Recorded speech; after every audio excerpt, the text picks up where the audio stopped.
Before we begin today, I want you to take a deep breath, not just to relax, but to awaken. Because this moment, right now, is not just another moment. It's an opportunity for you to step out of the familiar past and into the field of infinite potential. You see, we've been conditioned by experiences, by our environment, by the stories we keep telling ourselves to live limited lives. But here's the truth. You are not your past. You are not your circumstances. You are pure potential waiting to be claimed. When you truly believe in yourself, you're not just having positive thoughts. You're literally rewiring your brain, reconditioning your body, and aligning with a new future. A future you design with intention. Because the moment you decide to stop being the memory of who you were and start being the vision of who you want to become, that's when transformation begins. Today, I'm not here to motivate you temporarily. I'm here to remind you that you are the creator of your reality, not a victim of it. And the first step to creating the life you desire is this. You must believe in yourself. Every single thought you think is an electrical signal sent through your brain. Each of those signals has the power to influence your body, your emotions, and ultimately the reality you experience. Most people go through life repeating the same patterns of thinking day after day, unknowingly reliving the same emotional states and expecting a different outcome. But when you begin to observe your thoughts, you gain the power to change them. And when you change your thoughts, you literally change your brain because the neurons that fire together wire together. Every thought you consistently think begins to form neurological circuits. Those circuits become the architecture of your beliefs, your behaviors, and your perception of life. If you constantly think thoughts of lack, fear, or limitation, you will only be able to see, feel, and experience a life that mirrors those same frequencies.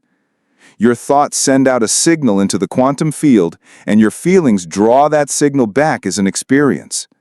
So when you begin to think greater than your environment, when you start to imagine new possibilities and rehearse a future in your mind with clarity and intention, your brain doesn't know the difference between what's real and what's imagined. It begins to physically rewire itself to reflect that new reality before it even happens. That's the power you have. To become conscious of your unconscious patterns and replace them with a new internal dialogue. When your thoughts become elevated, your energy changes. And when your energy changes, you start attracting new experiences aligned with your new state of being. You are not a passive observer of your life. You are a creator. And the very first step in that creation is becoming aware of what you are thinking and choosing to think something greater. The body is the unconscious mind, and it doesn't just respond to your thoughts, it memorizes them. When you think a thought, it creates a chemical response in the brain, which then signals the body to feel a certain emotion. That emotion, in turn, influences the next thought, creating a continuous feedback loop between the mind and body.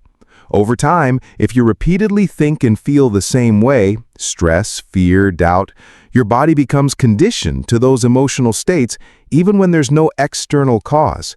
At that point, you're no longer consciously thinking. Your body is running the program. It wakes up in the morning feeling the past before your feet even touch the floor.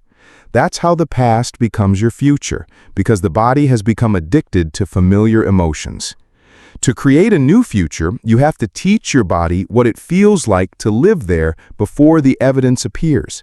You must rehearse the emotions of your desired future so vividly that your body begins to feel it as if it's already real. That's when the body becomes aligned with the new mind. When you feel gratitude before the healing, confidence before the success, love before the relationship, your body starts to believe it's living in that new reality. And once the body begins to believe, it stops waiting for the external world to change and starts participating in that change. Your job is not just to think your future, but to feel it with such intensity that your body no longer remembers the past. By training your body to emotionally embrace your future every single day, you signal to every cell that change is already happening. And in doing so, you shift from living as a memory of the past to becoming a map of the future. To truly change your life, you must break the habit of being yourself.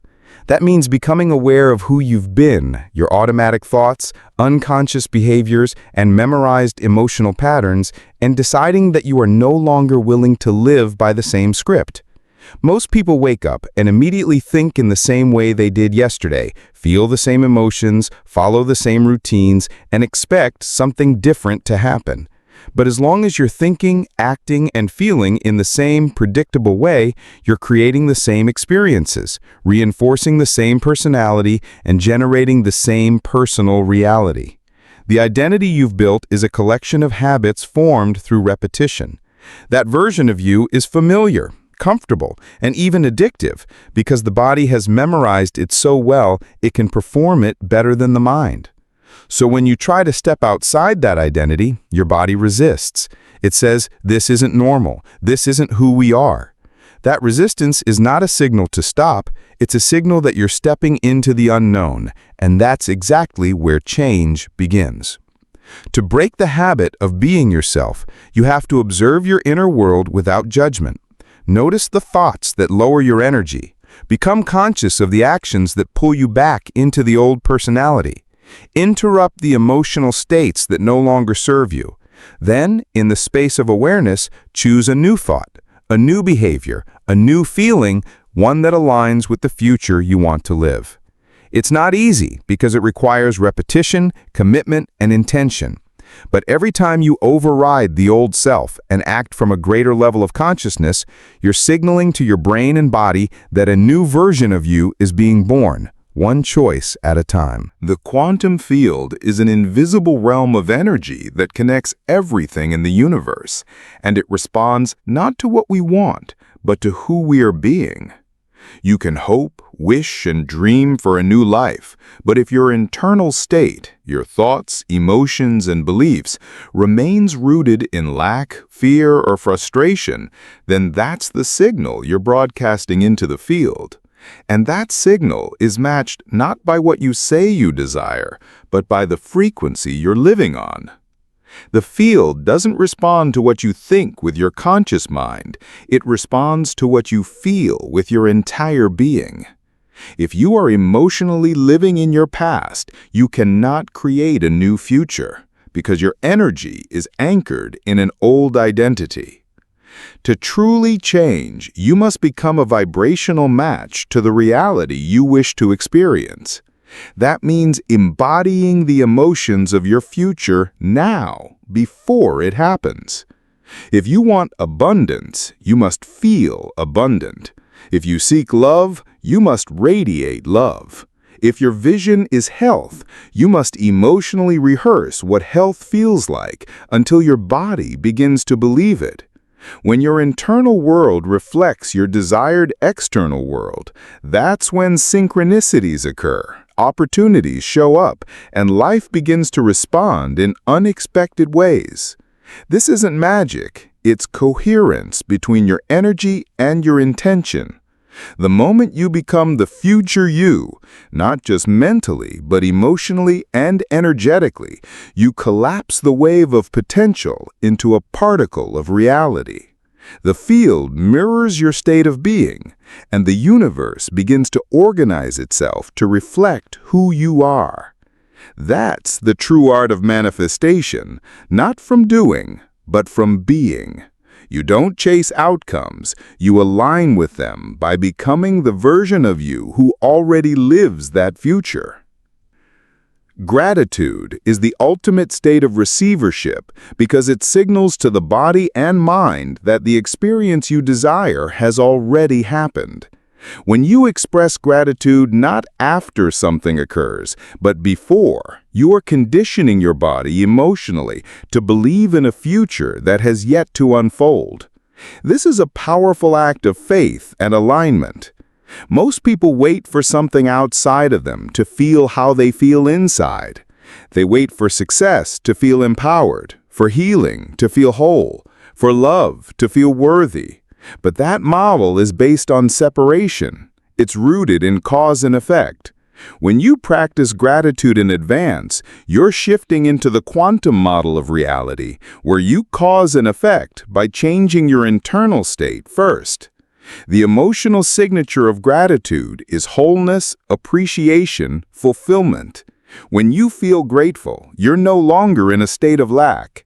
You're no longer looking for your future. You're already living it internally. That emotional energy is a powerful signal to the quantum field, saying, I already have this. I am already connected to this. And because your body believes it's true, it no longer waits, longs, or doubts. Instead, it begins to organize itself around the elevated emotion, strengthening the neural circuits and activating the biochemical environment that matches your desired reality. Gratitude also takes you out of survival mode. You can't be in a state of fear and gratitude at the same time. One belongs to the past, the other belongs to the future. The more you cultivate genuine gratitude as a daily practice, the more your heart opens, your brain becomes coherent, and your energy becomes synchronized with the life you want to create.